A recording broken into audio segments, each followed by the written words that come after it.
In the Trinity, there is said to be three distinct persons: the Father, Son, and Holy Spirit, and each of the persons is fully God. Now, stopping there, it would appear that Christians actually worship three gods. However, nowhere in the Bible or Christian tradition does the Trinitarian concept become a tritheism, meaning three gods. God is always declared as one, which turns this doctrine into quite a mind-bender. The Father, the Son, and the Holy Spirit are said to share one nature, but the Father is not the same person as the Son, who is not the same person as the Holy Spirit, who is not the same person as the Father. They are three distinct persons in one substance, essence, or nature. Chronicles of Narnia author C.S. Lewis suggests that humans shouldn't be able to fully grasp a being that is beyond our three-dimensional world, and uses this following example. If you are using only one dimension, you can draw only a straight line.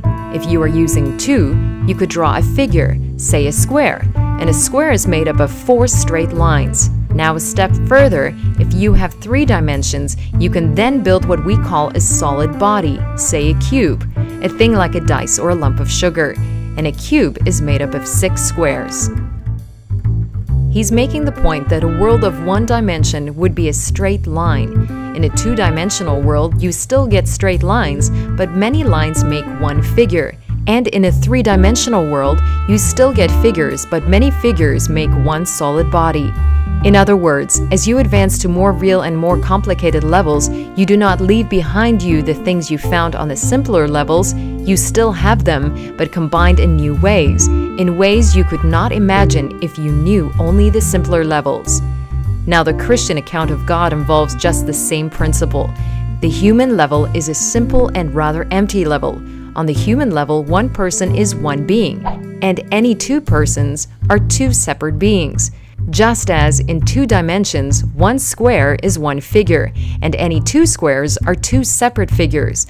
On the divine level, you still find personalities, but up there you find them combined in new ways which we, who do not live on that level, cannot imagine.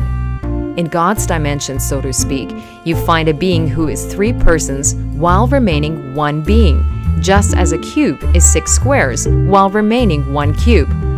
Of course, Lewis admits we cannot fully conceive a being like that, just as if we were so made that we perceived only 2 dimensions in space, we could never properly imagine a cube. But we can get a sort of faint notion of it, and when we do, we are then, for the first time in our lives, getting some positive idea, however faint, of something super personal, something more than a person. It is something we could never have guessed, and yet once we have been told, one almost feels one ought to have been able to guess it, because it fits in so well with all the things we know already.